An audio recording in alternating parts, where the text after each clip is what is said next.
Good morning. We're a small but mighty crowd this morning. Today we're going to talk about digital logic gates and how they are related to Boolean algebra.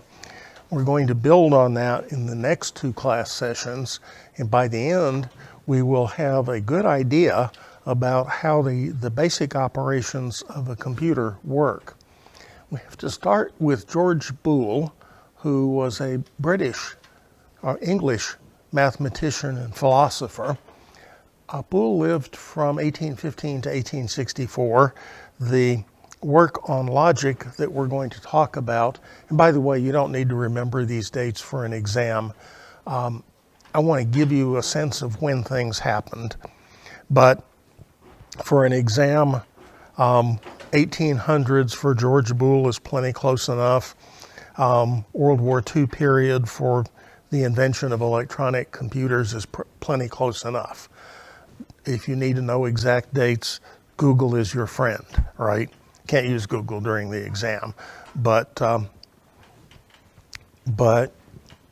want to give you a sense of time rather than ask you to memorize this stuff.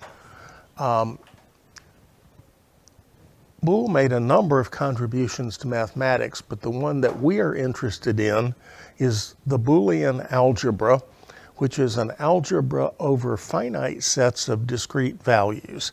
Finite means we could count them. There might be a lot of them, but we could count them if we had long enough. And discrete is the opposite of continuous. The switching algebra is a special case of Boolean algebra. The variables can only be one of 0 or 1. So only two values, 0 or 1. We can let 0 and 1 represent false and true if we need to, but we still have only two values, 0 and 1. So the switching algebra is an algebra over sets of binary digits. So not just one or two binary digits. We can have any finite, that is countable, number of digits in that set, but they're all only 0 or 1. The switching algebra is often called Boolean algebra by people who are involved in computing, and I'm going to do that too. Boolean algebra is really much more than the switching algebra, but the thing that is interesting and useful to us is the switching algebra piece of it. Boolean functions are functions in which the variables are either 0 or 1, and the result is either 0 or 1. So these are really switching algebra functions. So if I have this function of variables a and b is assigned to a dot b, and we're going to define that center dot in just a second as the AND operator. A and b can only be 0 or 1. And the function of a and b is 1 only when both a and b are also 1. Any other combinations of a and b, the function is a 0. Now, there is a more visual way of looking at that. The more visual way is the truth table. Truth tables were used extensively by the Polish mathematician Jan Łukasiewicz, whose name I had to be taught to pronounce correctly by a Polish student some years ago. She gave me grief about about how to pronounce the name. And that was good. As I told you about another student who said, "Dr. Brown, what are you talking about?" I appreciate it when people keep me on the right path, okay? So the truth table that is on the slide is the same thing as the function of a and b is a dot b, or a and b. Now there are a couple of things to notice about that. An important one is that the values of a and b are written as though they were in ascending order as binary numbers. So the first line 0, 0, that's a binary 0. 0, 1, that's a binary 1. 1, 0 is a binary 2, and 1, 1 is a binary 3. So the left-hand side of that table is always written in ascending order. Yes, you do have to remember that. Okay, if you write it in some mixed up order, I won't be able to figure it out. And if I can't figure it out, I can't give you credit for it. Okay? And there's another important reason besides whether I can figure it out, and that is this thing called the characteristic number. If the left-hand side of a truth table is always written in ascending order, we don't really need it. Now we're going to use it, we're going to write it in this course because it is a way of cementing what's going on, making sure that we understand what's going on.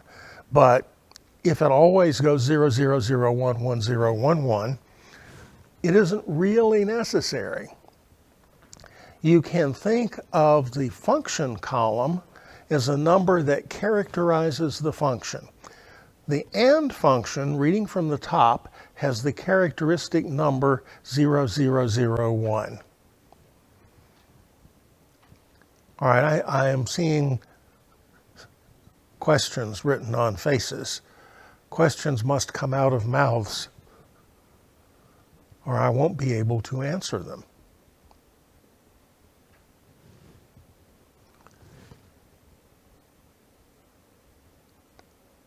Come on, y'all.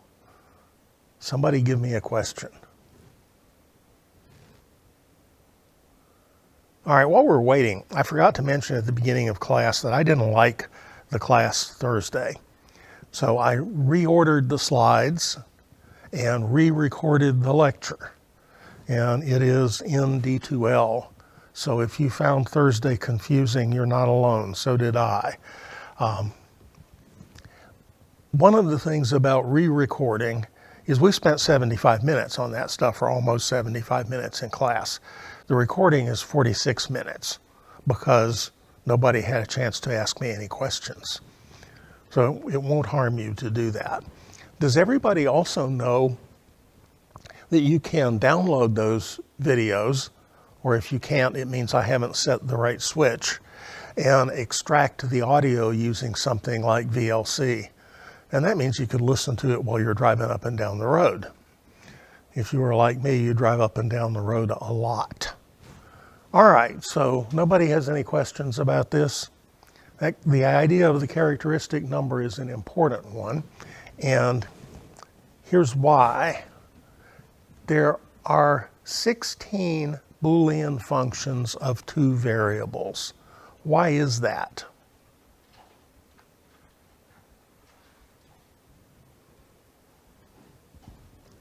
That was not a rhetorical question.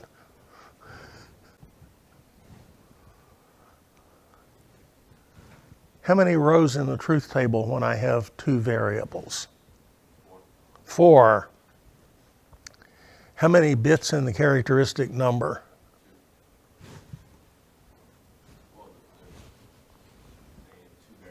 I got 2 variables, but how many bits in that characteristic number? 4 bits. Okay. How many possible values are there of 4 bits? 16. That's right. So for ordinary algebraic functions where the variables can be continuous, we could have infinitely many possible functions. But for Boolean variables, the number of possible functions is countable, and for functions of 2 variables, there can be only 16 of them. That's all that's possible. That's because we have, well, it's not because, but we can see it because we have 4 rows in the truth table, and so a 4-bit characteristic number and 16 combinations of 4 bits. Okay. So we've just covered all of that. All right, there are 4 categories of Boolean functions of 2 variables. The first and an important category is those functions that are functionally complete. They are called the NAND and NOR functions, and we'll talk about them a little bit later. I just wanted to name the category at this point. The second category is generally useful functions. The AND function is one of those, and there are others. There are a few special purpose functions, which are mentioned briefly in the textbook and which we're not going to talk about here. By the way, I remind you that one of you asked, should I study the textbook or the slides? And I said, both. You are responsible for everything that's in the book and everything that I say, not some subset of those. Okay, and finally, there are 4 useless functions, and we'll look at those useless functions. The AND function is one of the generally useful functions, true only when both A and B are true, or 1 only when both A and B are 1. We can use true and 1 and 0 and false pretty interchangeably when we talk about these things. The AND function is also called the Boolean product. There are several different ways of writing the Boolean product. I'm going to use the center dot in this course. Yes? You said AND was the generally? It's one of the generally useful functions. And you need not remember that either. The thing that you will need to remember is the 2 functionally complete functions, which we'll get to in a minute. Okay? All right, so center dot for the Boolean product. The NAND function is a sort of mash of the 2 words not and and. It is false when A and B are both true and true otherwise. So if you look at the characteristic number 1110, it's the inverse of the AND function. The AND function was 0001. This one is 1110.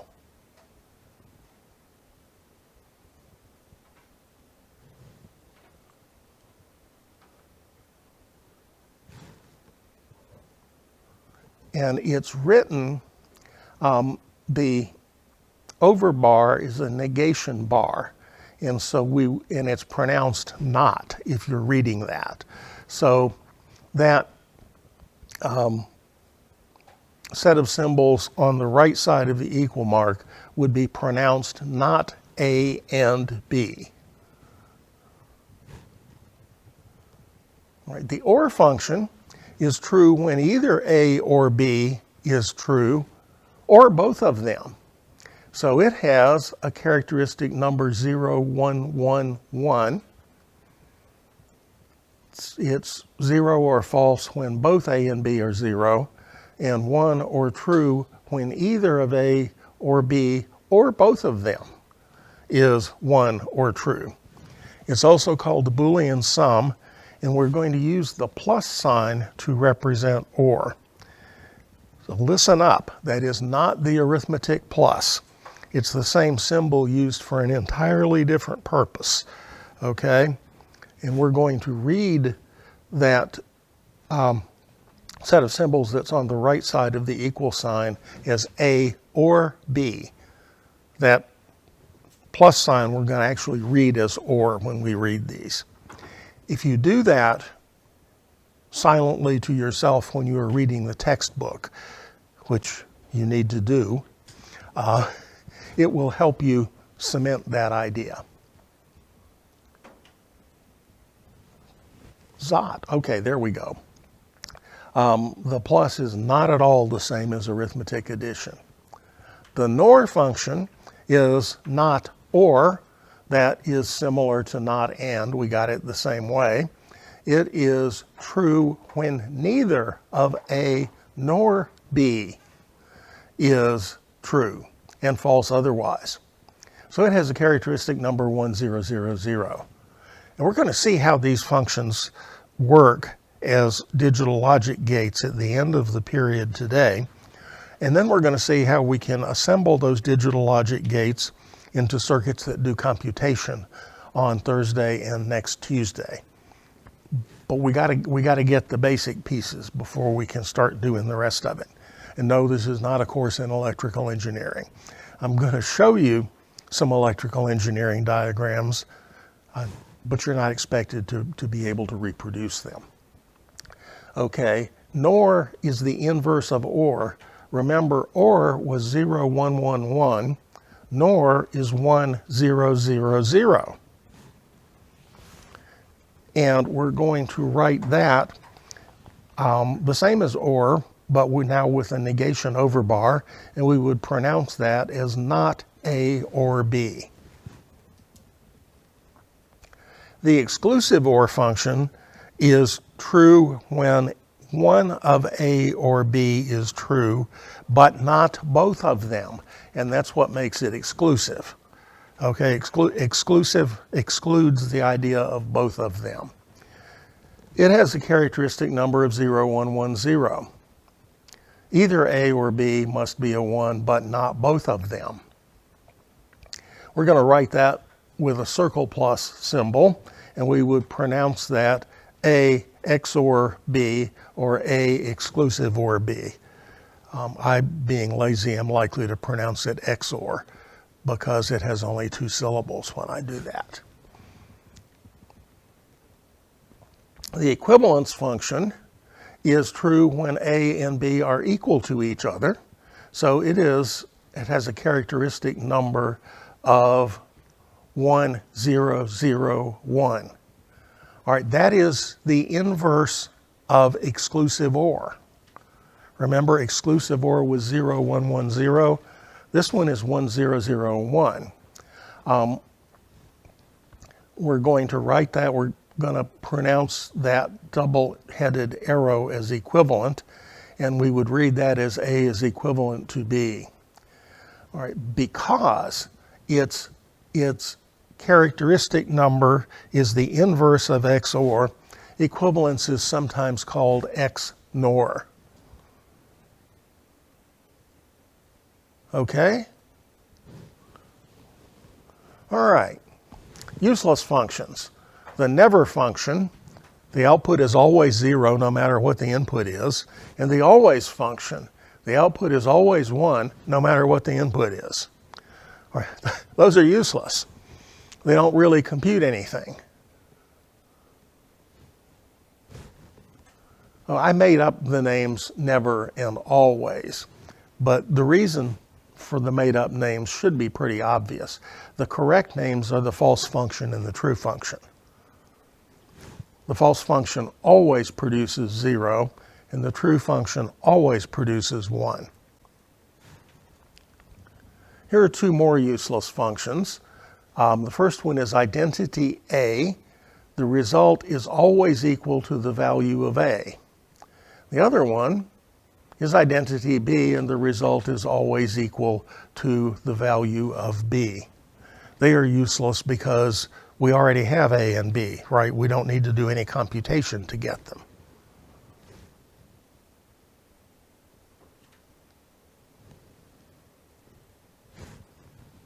All right, the not function is a function of 1 variable, so it's going to have 2 rows in its truth table. And it is the inverse of that variable. So if A is 0, not A, the function of A, is a 1, and if A is a 1, not A is a 0. That one should be pretty obvious, okay? The not function is also called the Boolean inverse. We have that negation over bar there, so that A with the over bar is pronounced not A. Now we introduce Claude Shannon, who did a whole bunch of things. His MIT master's thesis may have been one of the most important documents of the 20th century with relation to computing.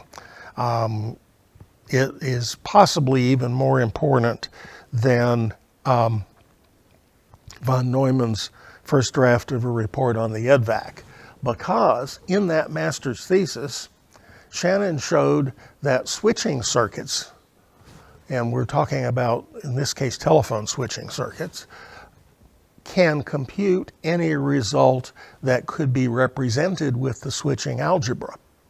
That means I can build electronic circuits that do the things I just showed you.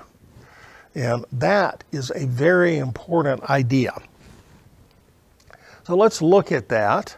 A circuit is called circuit because there is a complete path from a power source through a load and back to the power source. So a complete path around, okay? In the first drawing up there, I've got two switches, A and B, a battery, and I've got a lamp. The switches A and B are open, so there is not a complete circuit from the power source through the lamp and back to the power source. In the second diagram, A and B are closed. Now, the switches A and B are closed. Now I do have a complete circuit, and the lamp turns on and shines brightly. That circuit computes the AND function.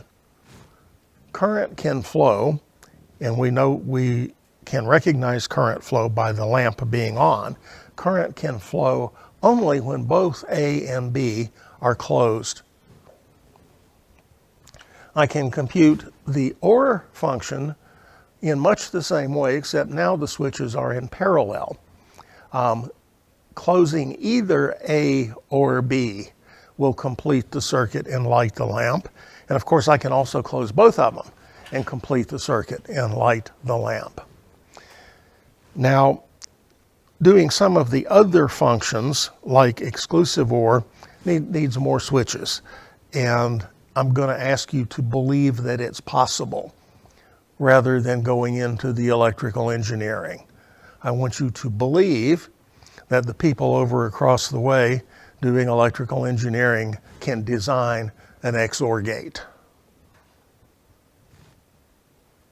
Okay, everybody, we're going to suspend disbelief.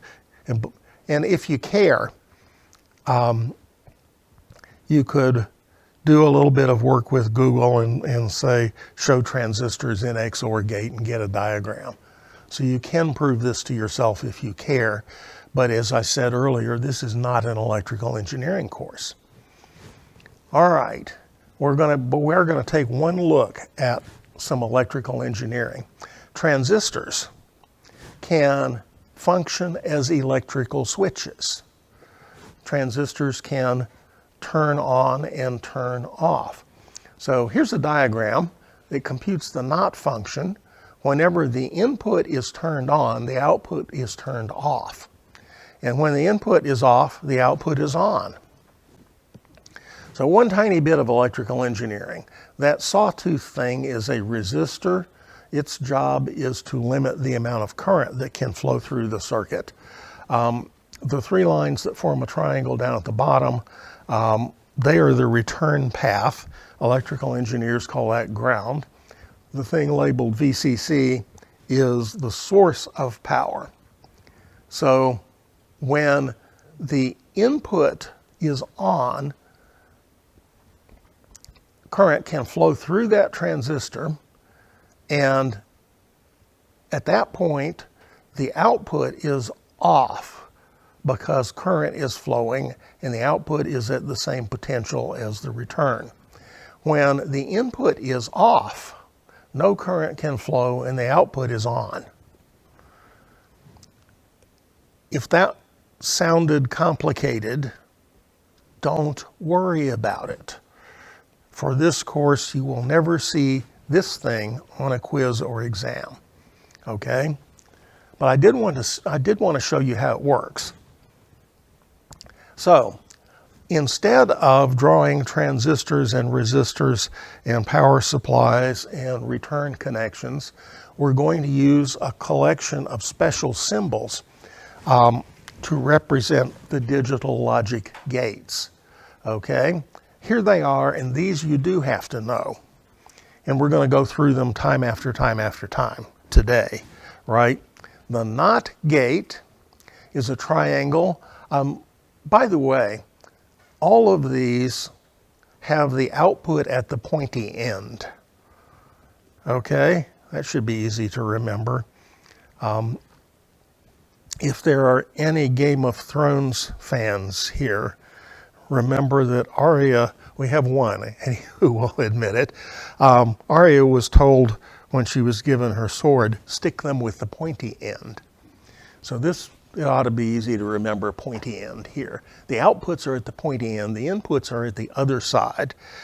Generally, we're going to draw them with the inputs on the left and the outputs on the right because it makes a diagram that's easy to follow. But that isn't necessary. What is the essential thing is that the input is on the pointy end. So knot is a triangle with a circle on the pointy end, and we'll talk about that circle before it's all over, or looks like a Star Trek communicator lying on its side, okay?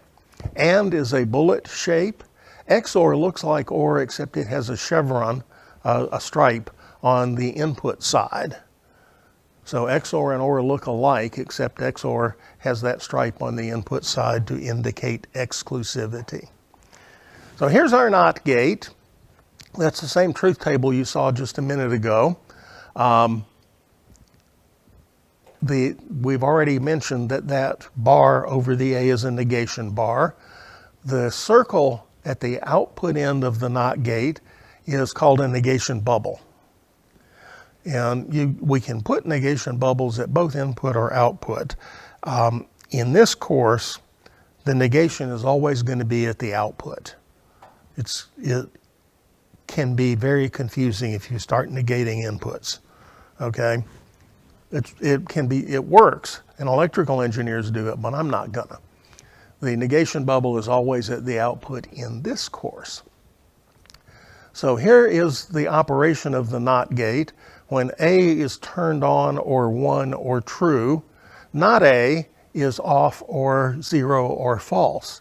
When A is 0, false, or off, not A is turned on.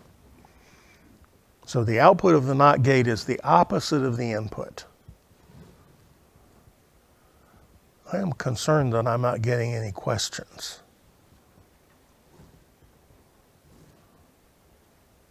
All right.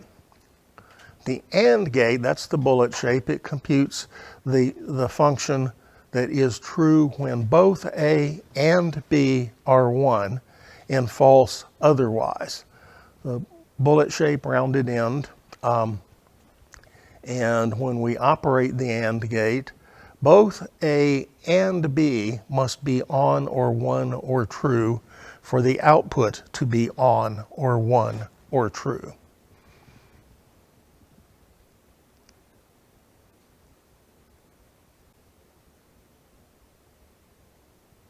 And what's going on with the animation is that it's following the lines of the truth table. It starts out with A and B both off. Actually, then B comes on, B goes off, A comes on, and then they're both on. So it's exactly reading down that truth table. The OR gate, that's the one that looks like a Star Trek communicator on its side. Computes the OR function or Boolean sum. It is true or 1 when either A or B or both of them is true or 1.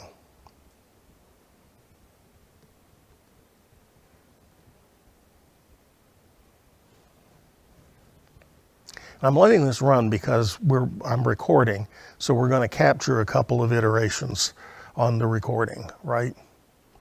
Exclusive OR, remember, is true when either A or B, but not both of them, is true. It has a characteristic number of 0, 1, 1, 0, and it works like that. Either A or B, but not both of them. Got to have one of them. Can't have both of them.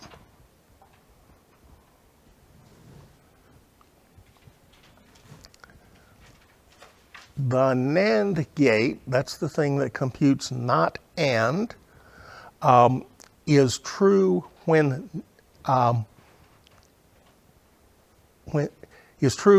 both A and B are not true. Okay?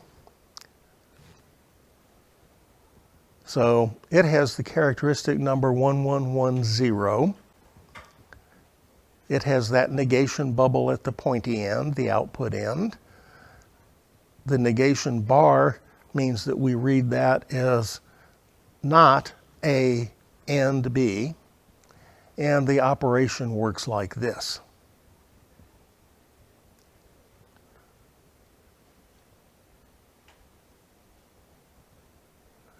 The characteristic number 1110 is the inverse of the AND gate. It was 0001. Now I can explain the negation bubble.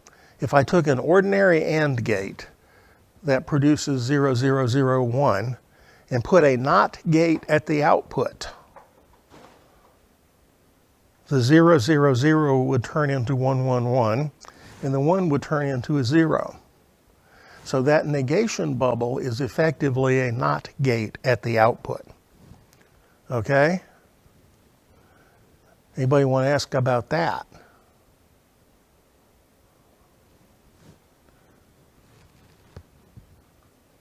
Y'all still alive? Pretty simple stuff. Pretty simple stuff. Okay. Yeah, you're the one who caught my mistake a couple of days ago, for which I am grateful. I like it. I don't like it when I make mistakes, but I like it when somebody catches them so that I don't mislead the whole class. All right, the NOR gate, remember, is the inverse of OR. OR was 0111. NOR is 1000. We're going to pronounce the right-hand side of that expression as not A or B. And the symbol is the OR symbol, the Star Trek communicator symbol, with a negation bubble at the output. And when we run it, it only produces on or 1 or true when neither of A nor B is on. Those are all of the digital logic gates that we're going to be interested in. There are 4 missing. We had 16, right? We've gone through 12 of them here, including the 4 not useful ones. The ones that are missing are A implies B, not A implies B, B implies A, and not B implies A. And you can look up, if you care, we're never going to use those functions in this course. And because we don't need them. Okay, I told you I would talk more about functional completeness, and the time has come. Both NAND and NOR are functionally complete.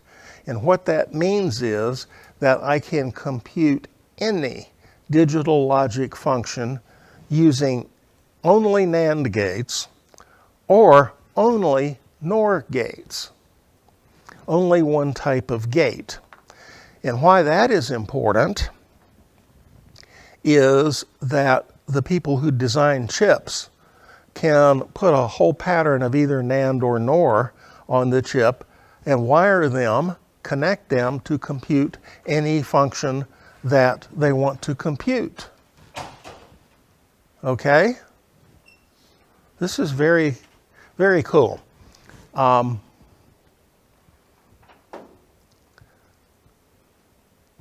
So let's look. A NAND gate, if you look at the electrical engineering, and you need not remember this, a NAND gate is essentially 2 transistors in series. If you showed that to an electrical engineer, they'd tell you that's an old kind of diagram. And you just tell them you got an old kind of professor. And it'll be all right, because you don't need to learn about that diagram for this course. All right. Here is a way to compute the NOT function using only, in the first case, a NAND gate. We're going to look at a NOR in just a minute. I've connected both inputs to the same A, okay? So I don't have an A and a B anymore. I only have A. And that means that the two inputs of that gate must be either 0, 0 if A is a 0, or 1, 1 if A is a 1, right?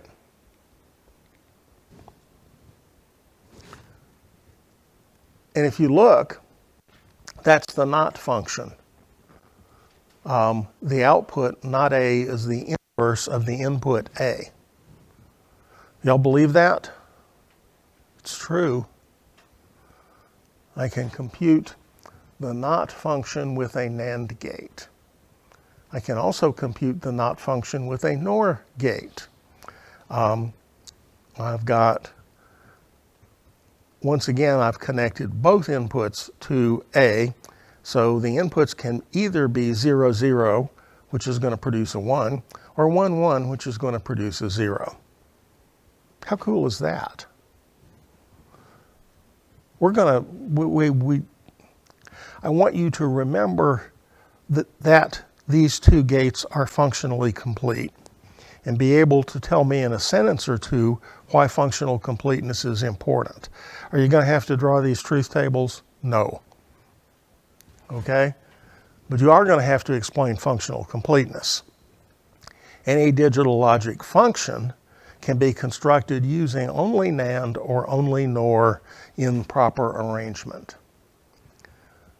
Okay, so you have already seen that both NAND and NOR can compute not. We just did that in a fair amount of detail. We're going to finish early. And no, you don't get a refund. Here is the AND function, first computed using NAND gates and then computed using NOR gates. Remember, I said that we could make a NAND gate by putting a not on the output of AND. Well, I can go the other way too. I can put a not on the output of NAND and turn it into AND. And so I've got it in the center top. I have a NAND gate with inputs A and B, and then I have another NAND gate wired up to compute not. So it inverts the output of the NAND gate and computes AND. In the center lower diagram, I've got three NOR gates. The first two wired up to compute not, and then they are input to another NOR gate, and I want you to believe me. We'll look at some detail in just a minute, but right now I want you to believe that that computes AND. And here we use NOR gates to compute OR and also AND gates to compute OR. And if you look, the right-hand diagrams are very similar to the center diagrams, but the types of gates have been swapped.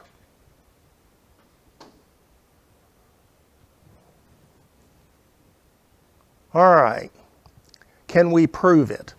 Here I have two NOR gates, each computing not, and then I feed that computation into yet another NOR gate, and I claim that that produces A and B. Can we prove it? Well, first of all, those first two gates compute not A and not B, okay? We saw that. If A and B are 0, 0, 0, 1, 1, 0, and 1, 1, not A and not B are 1, 1, 1, 0, 0, 1, and 0, 0. Just the reverse of the first two columns. Okay? If I then feed those into NOR, which is going to produce a 1 only when both inputs are a 0, well, guess what?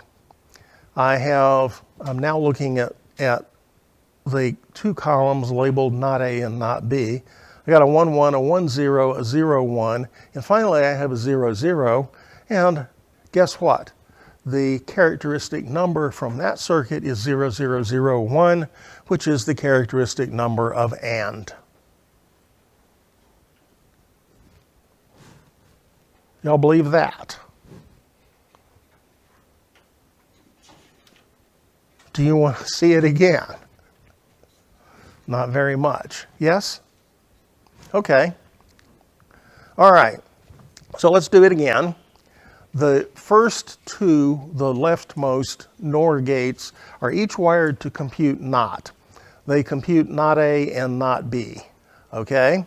So if I have AB written as ascending binary, just like we're supposed to do, 0, 0, 0, 1, 1, 0, and 1, 1, and I compute not A and not B, I'm going to get 1, 1, 1, 0, 0, 1, and 0, 0.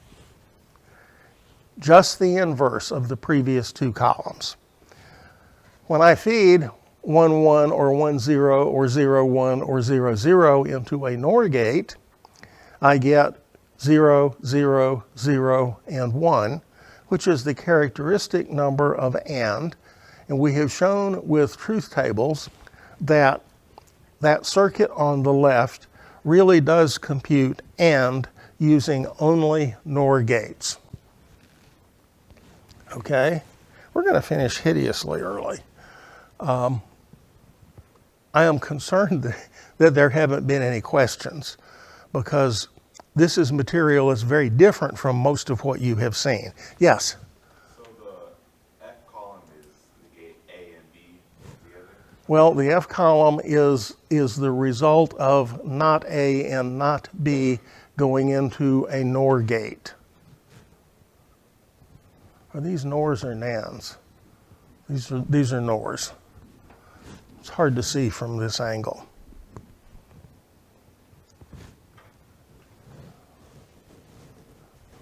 Where am I?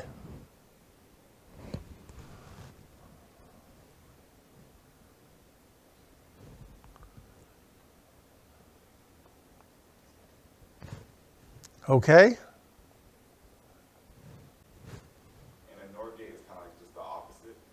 Well, remember, NOR is the opposite of OR. Being in class at the start time is good for you, because we did that.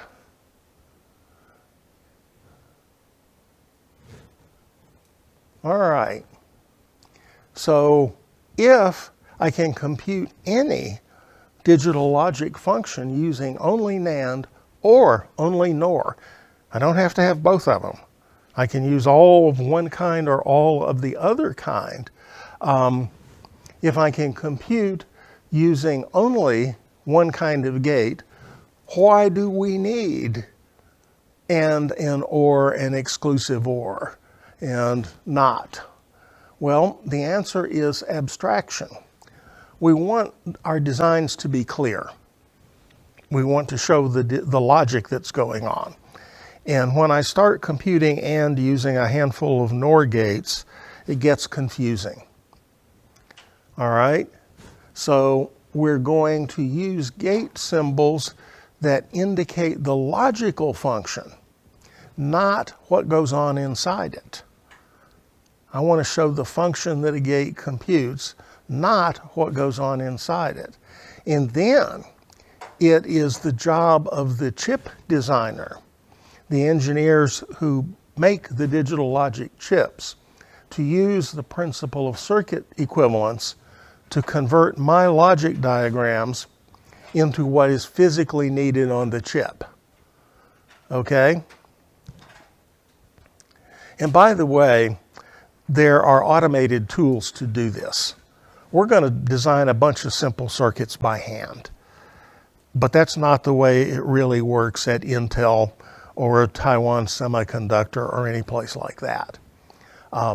The digital logic is written in a notation that we're not going to look at in this class, and then automatically converted into the necessary circuits. You can make your hair hurt trying to design a chip with 1 billion transistors on it. Probably couldn't do it in a lifetime. So there's a lot of automation that we're just not going to look at. I want you to know that it's there, but we're going to look at the basics, okay? We're not going to design a 1 billion transistor chip in this class. we're going to design a CPU chip, all right, but it's going to be one that maybe would have a few dozen transistors in it if it were manufactured on a chip, not one that has a few billion. Okay? All right. So we had the class motto, there ain't no such thing as a free lunch, and we're going to see that again and again and again. We have another class motto, there is no magic. All of the things that computers do are performed by hardware and software designed by engineers and computer scientists. Now, I got to tell you, I'm going to drive home and take the recording here and run it through the Camtasia program and turn it into an MP3, upload it into KSU's media space, and plop a link into Desire to Learn. That's magic. But if you take it apart piece by piece, it's all hardware and software designed by engineers and computer scientists.